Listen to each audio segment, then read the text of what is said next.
Als klein meisje had ik één grote droom. Dolfijnentrainster worden. Ik voelde mij zo verbonden met deze prachtige dieren. De manier hoe ze bewegen en hoe ze naar je lachen. Maar ik groeide uit van klein meisje naar jonge vrouw en werd langzaamaan bewust van het feit dat zij niet thuis horen in een zwembad.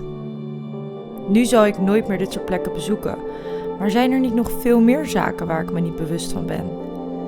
Een van mijn vragen is, wat gebeurt er met het plastic dat wij dagelijks gebruiken? Heeft plastic scheiden echt zoveel zin? Tijdens mijn vakantie in Bali ontdekte ik de harde realiteit. Waar komt al dit plastic vandaan? Eén ding weet ik wel, er moet iets gaan veranderen. 8 million tons of plastic being put into the ocean every year globally, and a truck full of plastic being thrown into the ocean every minute around the world. That's an insane amount to deal with, and I think the problem is much bigger. It also comes home to us. It's our responsibility to actually feel connected to the issue and want to do something about it.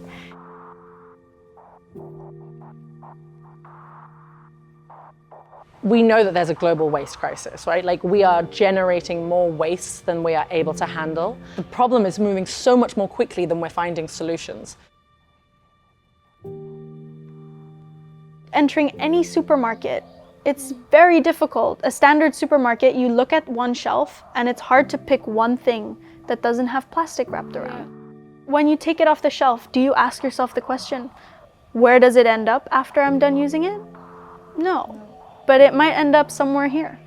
And in fact, a lot of the world's plastic has ended up here in Indonesia and in other neighboring countries. Plastic has made its way into every single country, into every person's life. Ik was me er echt niet bewust van dat het probleem zo groot was. En als dit zo'n groot probleem is, waarom gebruiken we dan zoveel plastic? What is actually the biggest problem? Like, why is plastic so bad? Why is plastic so bad? I mean, we were talking about it earlier as well. Plastic is so convenient, it's so cheap, it's so versatile, and it makes sense why plastic became, a lifeline for basically most people in the world. But one of the main issues is that there's a lot of different types of plastic out there. Different companies want to create their plastics using a different formulation of chemicals, and even those tiny differences means that those two plastics can never be recycled together, and it makes it really difficult to separate and costly to also manage the recycling of all those plastics.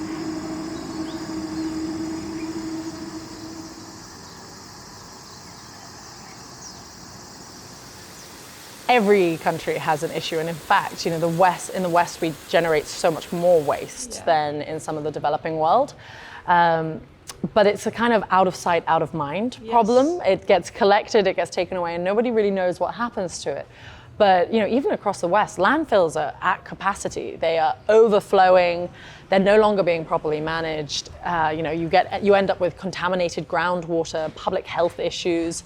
We cannot continue to consume at the rate we're consuming and deal with all the waste that we consume off the back of it. Something needs to shift. And if anything, a lot of things need to shift. We need to change our consumption habits, but we also need to change how we deal with waste.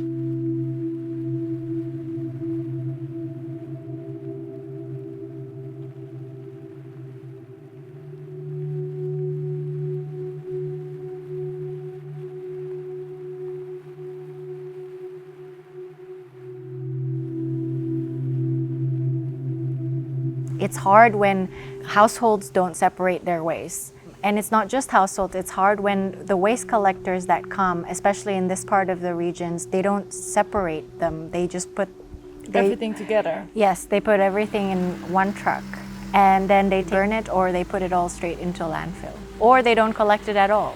If there's no proper waste collection, it's easier for them to throw their rubbish into the ocean, because what happens is when you throw a plastic bag full of rubbish into the water, you wake up the next day and it's automatically, the nature basically, gets rid of it for you. Or at least they think it gets rid of it for you. Dus doordat veel ontwikkelingslanden nog geen goed afvalsysteem hebben, belandt veel plastic in de natuur. Ik ben erachter gekomen dat dit niet het enige probleem is. Veel westerse landen verschepen plastic afval wat ze zelf niet kunnen verwerken naar ontwikkelingslanden. Er is weinig zicht op wat er vervolgens met het afval gebeurt. Sommige bedrijven nemen het aan tegen betaling en dumpen het afval vervolgens in de natuur. Ondertussen hebben een aantal landen in Azië besloten om geen afval uit het buitenland meer te accepteren.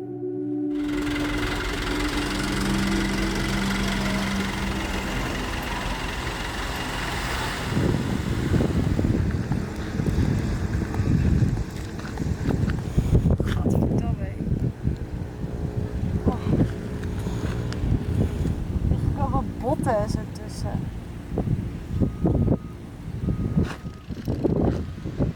Zo, maar zie je ook hoe groot het is?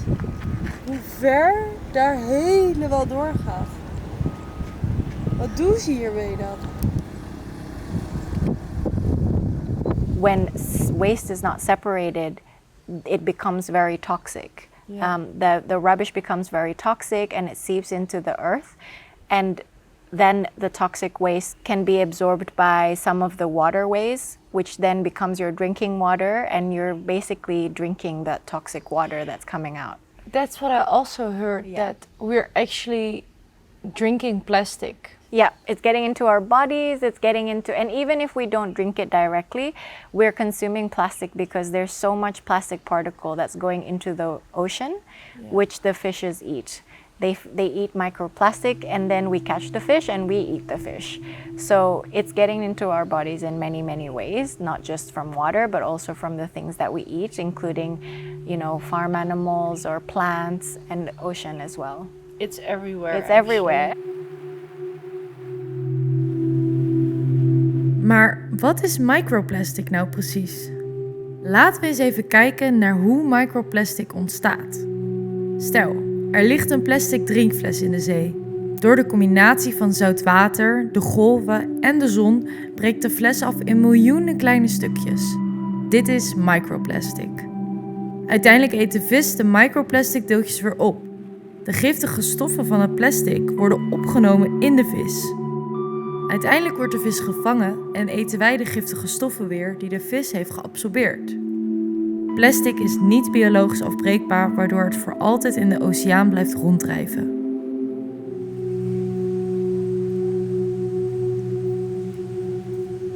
And one of our main campaign is saying that actually on an average, every single person in the world eats about 5 grams of plastic a week. That's as big as a credit card size. And we just can't avoid it anymore. We don't know what the long-term consequences of our health would be. But we do know in the short term, for example, those workers who work in bottling companies or those people who collect plastic bottles from the landfills or from the unmanaged waste, they have birth defects, but they also are sometimes unable to give birth. But we also don't know what the long-term effects of actually consuming and drinking and eating plastic will be.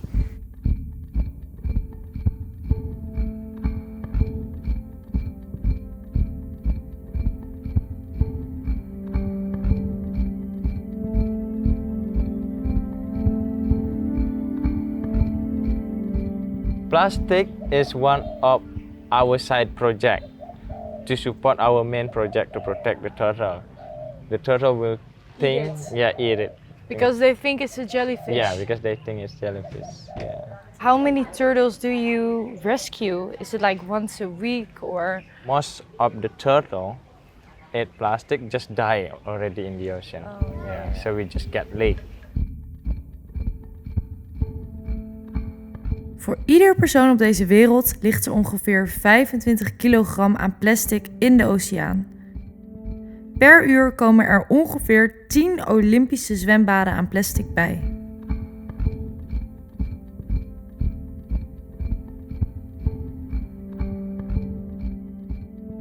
Open your eyes. Yeah. It's not just a problem here on Bali, it's not just a problem in Indonesia, it's a problem all around the world. And we see this, maybe not in the way that you see it here in Bali, in the rivers, on the beaches, when you're sun tanning or surfing in the ocean, but you see it in the streets in New York, looking back even 20 years ago here on Bali, plastic didn't exist. Nobody knew what plastic was. Someone just came, introduced plastic, and we started using it without understanding the consequences on the long term. Now we know, and yet we still use plastic because we're comfortable. And it's sometimes not about learning something new, but it's about going back to tradition. And that's the beauty of what the life here on Bali is actually at its core, with the belief of Trihita Karana. I don't know if have you... That sounds beautiful. I have no idea what it is. No, so Trihita Karana, it's not a religion, it's just a way of life. It's to live in harmony with the environment, the people around you, and with the spirit in yourself. And I think that when we go back to that traditional way of living, plastic doesn't even exist in that equation. No. So that's the beauty of it. We already know how to do it. We just have to let go of the comfort that we're in with plastic. This is what in Indonesia we call a TPS 3R, which basically means a sorting center. So we take waste, like household waste, hotel waste, we bring it here and we sort it out into all of its categories so that it can be sold and to go back into circular use. So that's everything from plastics, cardboard, aluminium, plastic bags. We try and use everything. And what we're trying to do is divert as much waste as possible from landfill and put as much of it back into circular use. We ask all the community to put their waste into 3 categories: recyclable, organic, and residue. They'll pop it in the recyclable category, and then one of our team will go and collect that on a daily basis, and they'll bring it here. It'll all be compacted and put into bags, and then we will sell it to like the processors, who will then melt that plastic down and make a new plastic bottle. It's basically working with kind of the economics of recycling to try and bring as much money back into these centers and back into the community. You really need people to separate their waste in the household, because if you mix it all together, the waste ends up kind of being dirty and contaminated, and you lose all value from the plastics or from the cardboard or paper. So a huge big part of our program has been about educating the local community about what is happening with the waste crisis and what is the solution. And the solution right now, definitely the way we see it, is separate into these 3 different categories, bring it to centers like this, like the TPS 3Rs, of which there are hundreds across Indonesia. And put as much of it back into circular reuse. There are things that can be done, and that's what we're trying to focus on today. 115 locations all around Bali are active in cleanups today.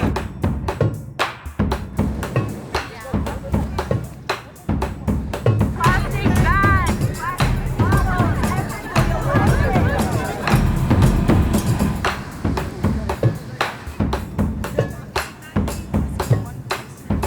From what started as an idea right here at home, Bella and I came home and we said, we got to do something about this problem. And it's sometimes as simple as that. You just have to start. Yeah, that's really, really powerful, because I think there are a lot of young people from your age who definitely want to do something about something in the world, but just to start and to make it happen. Yeah, for sure. I think it can be overwhelming Yeah. in this day and age where, there's so many documentaries, there's so many, newspaper headlines out there where it's like, oh, the world is coming to an end, or, whatever, in general terms, sort of saying that. But it's very easy to sort of be like, ugh, what's one person gonna do? Like, I'm not gonna make a difference. If they're not doing anything, why do I have to? Yeah. Right? And so it's about switching that mindset and really understanding your smaller role in the bigger picture. We have the ban on plastic bags into effect as of as of June 23rd, 2019, here in Bali, island-wide. That's crazy. Yeah.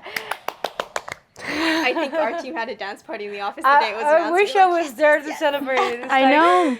It's like you get used to stuff that you accomplish, but when you think about it, it's crazy that you 2 young girls came home with an idea like, Mom, listen, let's do this. And also you see a lot more signs that say we don't give plastic bags anymore. You have to bring your own. And that's like super cool. Every time I walk into a place, that makes me smile so big. Yeah, of course. But we still see a lack of overall implementation of this regulation. So that's where our job is not yet over. We have to do a lot of socialization, because still people only use plastic for 2 reasons. It's cheap and it's easy. Yeah. So we have to convince people to use something that's a little bit more costly and a little bit more difficult. We knew already from the very beginning we had to work with all levels of society. It doesn't work anymore to point fingers. And that's the beauty of it. We also know the power of collaboration.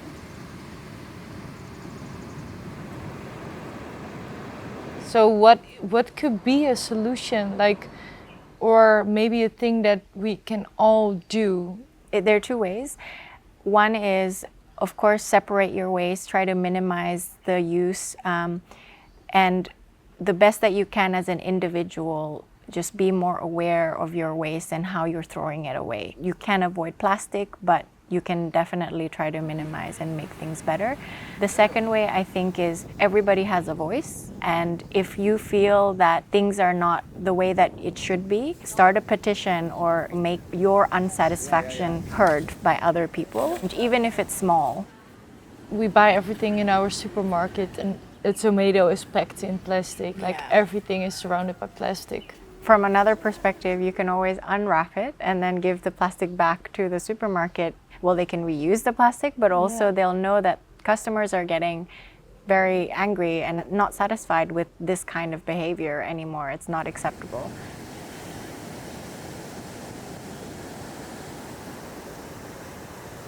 At the moment, globally, only 9% of all our recyclable waste are being recycled. So there's still 91% to go. And I think we just continuously need to work harder because we can't really give up on our world.